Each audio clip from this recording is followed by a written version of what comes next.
శ్రీ గణేశాయ నమః. ఓం శ్రీ గురుదక్షిణామూర్తయే నమః. వాగర్ధావివ సంపృక్తౌ వాగర్ధ ప్రతిపత్తయే జగతః పితరౌ వందే పార్వతీ పరమేశ్వరౌ. స్కాంద పురాణాంతర్గత కార్తీక పురాణము 28వ అధ్యాయంకు స్వాగతం. యుద్ధ ప్రయత్నము. విష్ణుప్రియమైన ఓ సుదర్శన చక్రమా, నిలు నీకు నమస్కరిస్తున్నాను. ఈయన బ్రాహ్మణుడు, మునిని రక్షింపవలసిన వాడు గాని శిక్షింపవలసిన వాడు కాడు.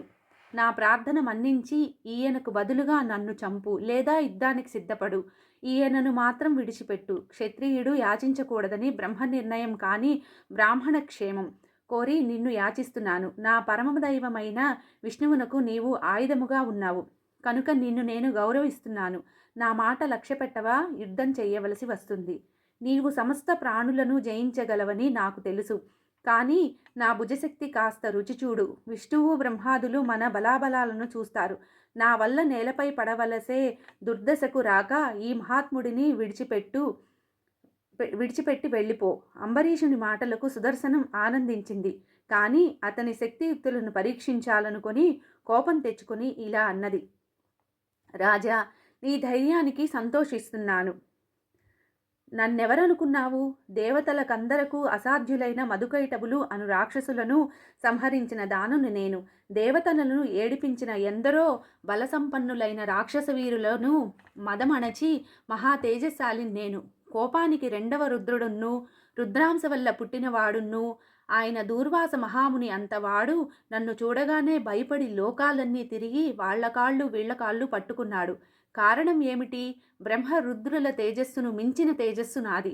మరి నీవు ఎదురుస్తున్నావంటే బలిసి ఉన్నావని కొవ్విన గొర్రె తలతో కొండను ఢీకొట్టినట్టుంది. సామాన్య క్షత్రియుడవు, దివ్య తేజస్శాలివి. నన్ను కోరి కయ్యానికి పిలుస్తున్నావు. నీ మంచి కోసం చెప్తున్నాను విను. బ్రతికి బాగుండాలనుకునేవాడు బలవంతుడైన భగవానితో సంధి చేసుకోవాలి కానీ యుద్ధం తెచ్చుకోకూడదు. నువ్వు మూర్ఖుడవై నన్ను ఎదిరిస్తున్నావు. విష్ణు భక్తుడవని ఇంతసేపు ఓర్చి ఉన్నాను. నన్ను కవ్వించకు, నిష్కారణంగా ఉసురు పోగొట్టుకోకు అని అనగా అంబరీషుడు కోపం వల్ల కనులు జేవురించుగా నిప్పు రవ్వలు చిమ్ముతూ ఉన్నట్టు చక్రాన్ని చూసి, చక్రమా, నువ్వు నా స్వామికి ఇష్టమైన ఆయుధము అయినందువల్ల ఇంతసేపు నిన్ను మాటలాడించాను. లేకపోతే ఈ పాటికి అగ్నిజ్వాలల వంటి నా బాణాలచే నీవు తునాతునకులవయ్యి ఉందువు.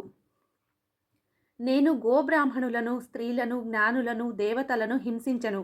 నువ్వు దివ్యమూర్తివి కనుక నీ మీద నా బాణం ప్రయోగించలేదు. క్షత్రియ ధర్మం అవలంబించి మాట్లాడుతున్నాను. నిన్నిక విడిచిపెట్టను.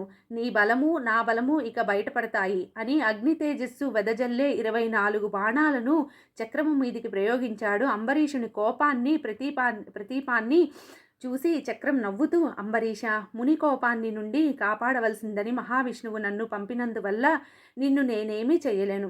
తన తప్పు తెలుసుకొని నిన్ను శరణు కోరినందువల్ల ఈ మునిని ఏమి చెయ్యడానికి వీలు లేదు. మీ ఇద్దరూ సుఖంగా ఉండండి అని అంబరీషునికి నేలపై వాలి నమస్కరించింది. అప్పుడు అంబరీషుడు 2 చేతులు జోడించి వినయంగా ఇలా స్తుతించాడు. ఓ సుదర్శన చక్రమా, సర్వేశ్వరుని కర్మపద్మం నందున్న నీవెక్కడా? సంసార పంకమునందున్న దిక్కులేక తిరుగుతూ ఉన్న నేనెక్కడా? తెలిసి నీతో యుద్ధానికి సిద్ధపడిన నన్ను క్షమించు. ఇది మకరమాసం, శుక్లపక్షం, పుణ్యతిథి, యుద్ధభూమి కనుక దైవ సమానమైన చేతిలో మరణించిన ఉత్తమగతి పొందాలనే సంకల్పంతో యుద్ధానికి తలపడ్డాను. నీ రూపం దేవదానవులకు కూడా చూడశక్యము కాని దివ్యజ్వాలలతో వెలుగుతూ ఉంటుంది.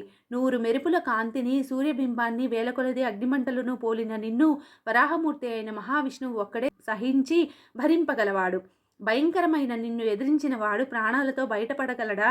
దేవదానవులకు అధిపతులైనను వారిని మించిన వీరుడైనా ఎంతటి ధీరుడైనా నీ రూపాన్ని చూడలేరు. శ్రీహరి నిన్ను ధరించి దుర్మార్గులను సంహరించి లోకాలను కాపాడుతానన్నాడు. అమోఘమైన నీ దివ్య తేజస్సుకి నమస్కారం అని స్తుతించి సాష్టాంగ నమస్కారం చేసిన అంబరీషుండి లేవనెత్తి, రాజా, నీకు మేలవుగాక.